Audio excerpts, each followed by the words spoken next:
Welcome to the Impact Exchange, where real estate, leadership, and real estate financing meet with a little personality. I'm Jordan Thorpe. And I'm Ronnie Esparza. Every episode, we break down the moves, the money, and the mindset that help you navigate today's market with clarity and confidence. All in a way that actually makes sense. So let's get into it. Ronnie, welcome back. Episode number 5. Today we're going to be talking about,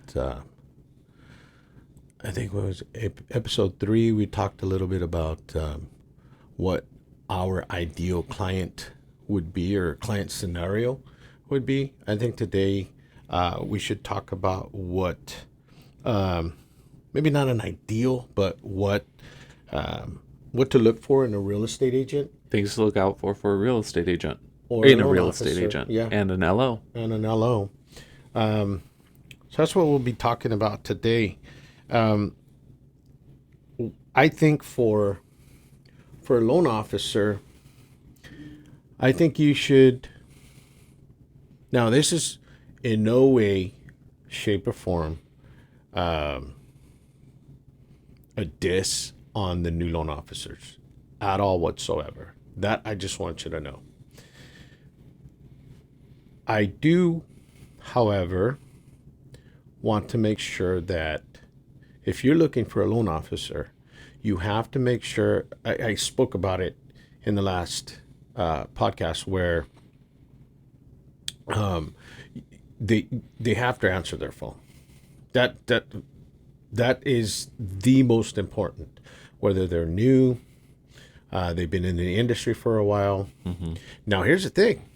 With the newer ones, they're more likely to answer their phone than the ones that have been in the industry for a while. So, it's a catch-22. Mm-hmm. However, if you get, number one, you want to get someone that's going to answer their phone. Not, every single time, but you want them to be able to return your call. If they call you, you want to make sure that they call you back. If you email them, you want to make sure they email you back. You text them, text you back. At least, I would say within at least 12 hours. I mean, that's a long time. Mm-hmm. Mm-hmm. But you want somebody to return, and you can put them to the test. Call them and see if they call you back. Right. If they don't, there's move your on answer. to the next one. Yeah. And you would say 12 hours is the time frame you would give them? I would give them 12 hours. Yeah. I'm kind of a diva, so and everyone thinks I'm the diva here. You got to make sure that, look, I'm going to be paying tons of money to do this loan. Mm-hmm. I know the loan officers get a commission. Mm-hmm. So I want to make sure that my loan officer is taking care of me and answering me. Now, I'm not saying that my beck and call. I'm just saying, just let me know what's going on. Right. That's number one. Number two, you want them to be experienced. Mm-hmm. You want them to know that they know what they're talking about when it comes to the loan, what kind of program it is, right? You want to know what they're giving you. You want them to be able to explain a loan estimate. Yes. You want them to know what title fees are. Mm-hmm. You want them to know what are reserves, what are prepaid interests, right? Because you're going to want to know all of this. Right. I get tons of clients that will come and ask me to give them a loan estimate, and then they'll tell me, well, I wasn't told this. Right. Well, I do. Yeah. I like to give them all the information, because if I give them all the information, now they may go shop me, but they know where my bottom line is. Absolutely. Right. So you want to make sure that the loan officer that you're talking to, one, they answer communication. Two, that they're experienced enough to provide you with the loan estimate. Mm-hmm. Okay. For a newer loan officer that's been in the industry less than a couple of years, you want to make sure that they have some sort of mentor, or if somebody that they're working with These are big dollars that you're dealing with. Okay. I want to go to somebody, if they're new, okay, great. But do you have someone that you can call? Do you work with a mentor? Right. Stuff like that. Because you want to make sure that the person that you're working with, if they don't know the answer, there's stuff that I don't know, and I've been in the industry for a little bit, and I still have to call, my boss, or we have what we call a scenario desk. Yeah. So, and then guidelines are always changing. So it's not to say the more experienced loan officers know everything. It's just we've been in the industry for a while that we know most of the stuff, but the guidelines change all the time. Right. They just recently changed. You don't need a credit score for Fannie Mae anymore. What the heck? More on that to come. Yeah. So, you just want to make sure that you're working with someone that if they're new, you want to make sure that they have a mentor, or they don't have a problem reaching out and letting you know, hey, I don't know the answer to this, but let me get back to you. Right. Okay. Because a lot of times our egos get in the way. We don't want to ask anybody. Right. Or I've been doing this for so long, I should know it. I've got all the answers. I've been in the industry. That's the famous, Yeah. So you want to make sure, again, communication, experience, and you want them to make sure if you're working with somebody that that's been in the industry less than 2 years, that they have a mentor that they can work with. I think that to me really is the top two. I mean, there's other little tiny things, but I really can't say, anything else. I mean, you're talking communications, number one. Just get a hold of me if you need me. Yeah. Just get a hold of me. Maybe last one, be direct. Get someone that's direct. Don't go to a yeah, we can do it. Yeah, we can do it. Yeah, we can do it. All the time, we can do it. We can do it. No, those loans can be scary. This is the wrong time to be a yes person. Yeah, you want to make sure that and if you have to call another loan officer or anything like that, just to verify, to confirm, these are big dollar purchases. I've seen a lot of stuff happen because they've dealt with the yes, sir. Yes. Or yes, ma'am, loan officer, or yes, we can do it. People have lost deposits. They've lost the properties, and then all sorts of other stuff happens when stuff like that, happens. So I think communication, number one, experience, number two, and with loan officers less than 2 years, make sure they have a mentor or they don't have an ego to ask somebody. And then someone that's going to be direct. If, hey, you need this amount, this is how much you need. You need to pay this off. This is what needs to be paid off. So I think those are my three things. How about you? If you were a buyer, what would you look at? Or even a seller too. Or even seller. So, but going back to, what you said, it's not just that these are big amounts of money. It's not just a big amount of money. It's a long duration. You're talking 30 years if you're doing a 30-year mortgage. You can't always just pick up and sell right away if you run into something, because your property is based on what the market is doing. The market's going to dictate what the selling price ultimately is, because a property is only worth what a ready, willing, and able buyer is ready to pay for it. You mean it's not worth what I think it's worth? Yeah. As a seller? I mean, I know you think your property is worth $2 million. No, and I'm conservative. Okay. All right. I'd love to get you that. And if the data supports it, absolutely, let's do it. But let's use the 99-cent effect. So we'll go 999,999. No Walmart 98? We could do 98 if that's what you want. That'll work. Okay. So for me, if I put myself in the shoes of my clients, either buyer or seller, I want to know that the person I'm working with and I'm really trusting throughout this process communicates well with me and is able to explain things in a way that I understand.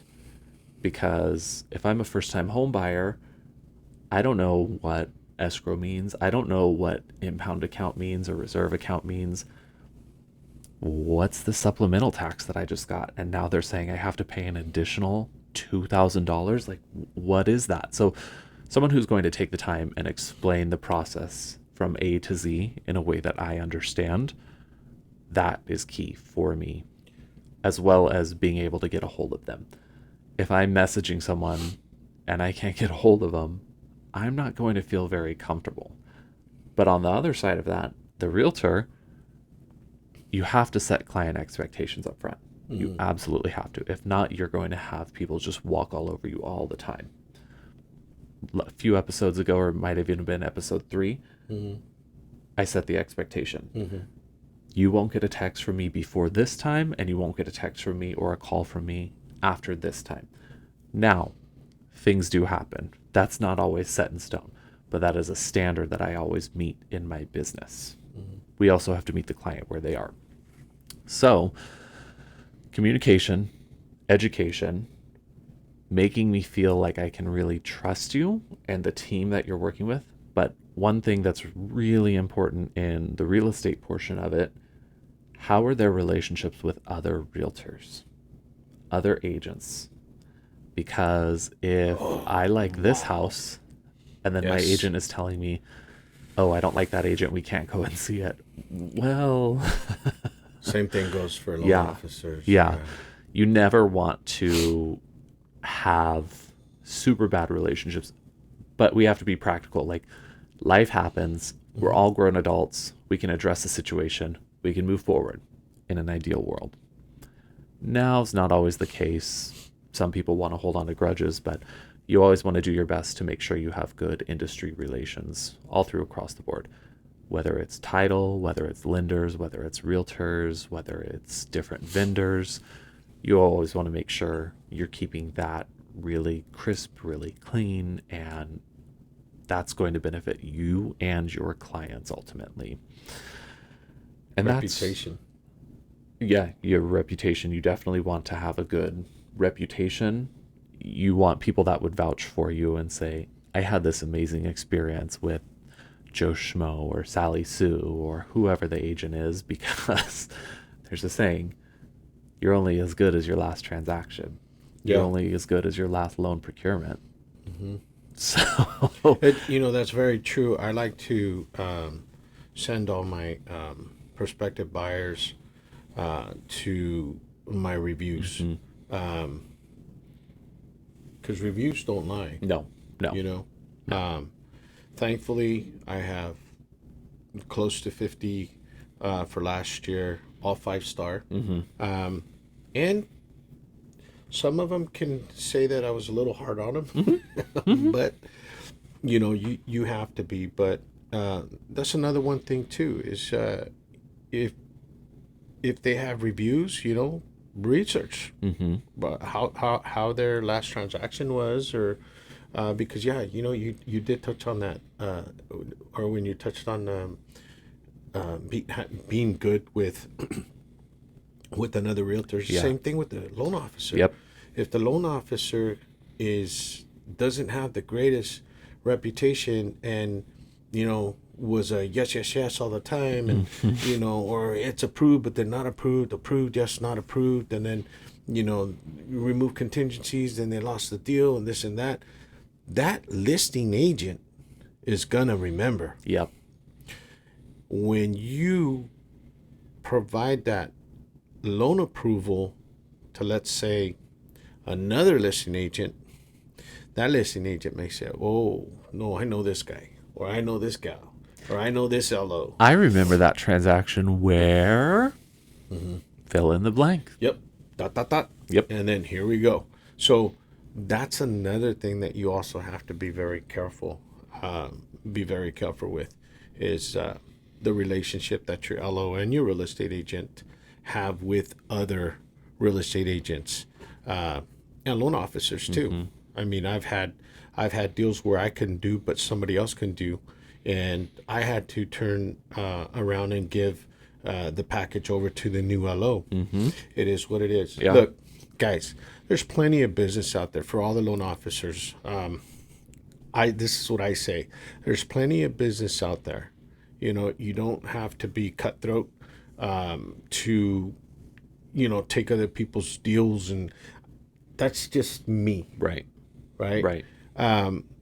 But there's plenty of business elsewhere. So working with an LO that is there to help you is who you want to work with. And I think it's same thing with the real estate agent, Absolutely. right? Same thing with the realtor.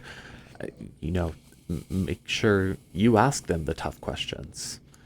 Make sure they can answer you. Well, one of the things that I like to do for my clients is not just send them my reviews. I'll say, if you're interested, I have a list of clients that are happy to speak with my prospective clients before we enter into a contractual relationship. What could be a more powerful tool than hearing someone who had a very great experience say, these are all the good things. I experienced nothing negative with them.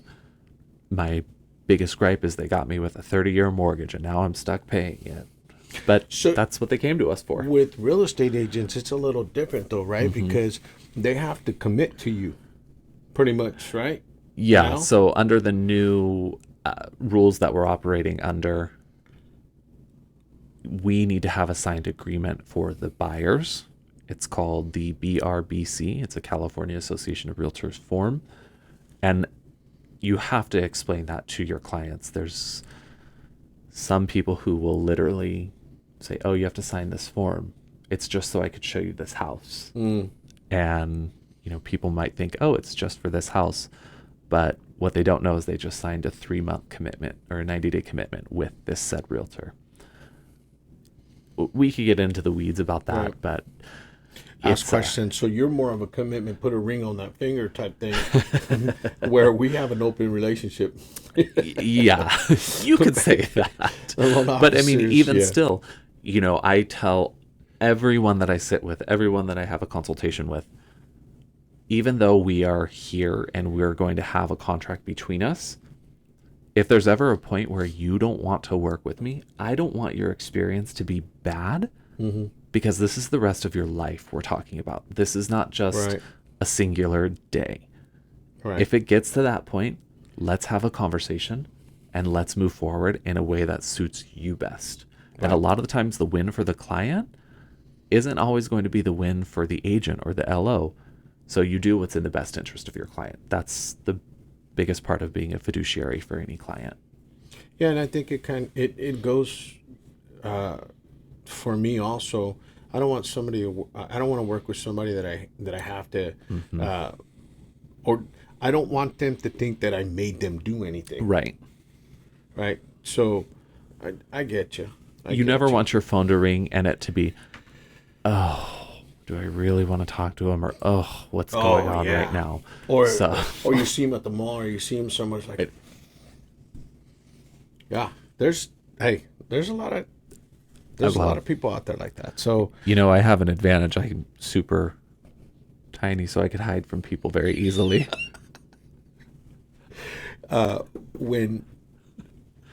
I was out for a little bit during the when the market took a dump in to 08 to 10. I got out in 10, got back in like 16, 17. And then I started posting. At that time, there was social media, Instagram, and all that stuff. And I had a client, I kid you not, I had a client call me, Ronnie, where have you been? I've been looking for you. I want to refinance. And I'm like, no way. And that guy, I did his loan in 2000, I think it was like 04. I had done a refi and then a purchase for him. And then years later, he found me. He's like, I've been looking for you. I've been wanting to refinance my house. And we refinanced his house in 10 days. So it works if you work it. Yeah. So if you're good to your people will follow you. You just got to be upfront, transparent, and direct. Yes. This is a people business. Very much so. Very much so. And I think for any consumer that's out there looking for a loan officer, a realtor,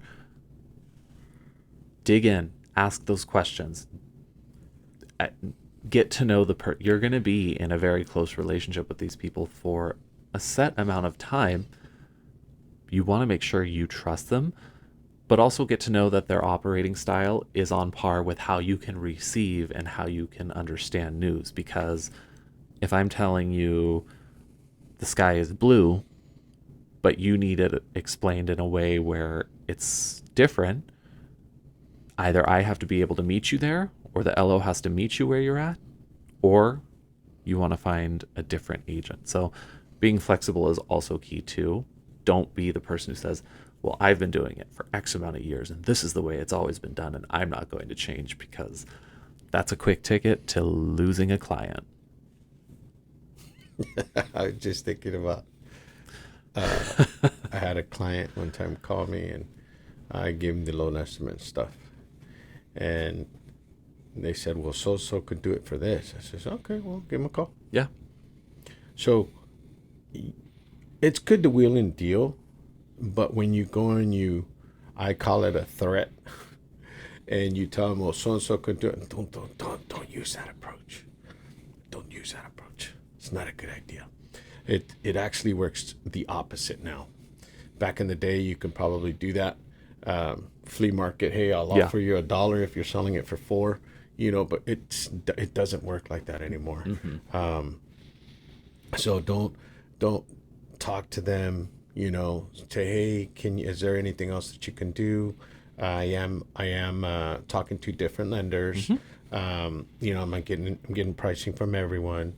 That gives us an idea. Okay, I need to approach her or him with the best deal that we can provide them with. But mm-hmm.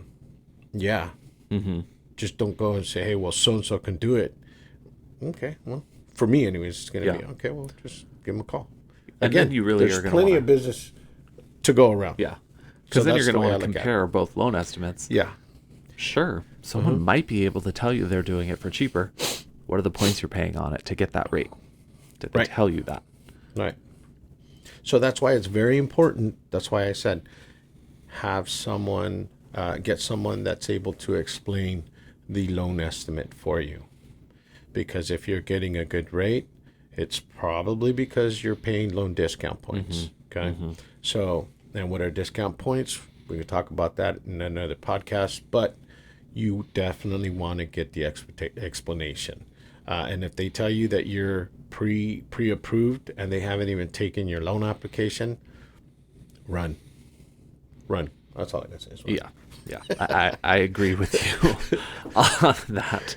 But that's a good idea. Maybe we'll do an episode dedicated to real estate definitions and loan definitions. Yeah. So. And if you guys have any other questions, or not questions, but ideas and suggestions, just leave it in the comments. Let us know. I can also be reached on Instagram at Ronnie Loan Officer on Instagram. Jordan? My Instagram is the Black Belt Broker. And if you don't mind liking and subscribing to our channel, we are trying to get better. This is our fifth podcast or YouTube fifth episode, fifth podcast, and final one for the year 2025. Yeah. Depends on when we're publishing this one, actually. So please like and follow and subscribe.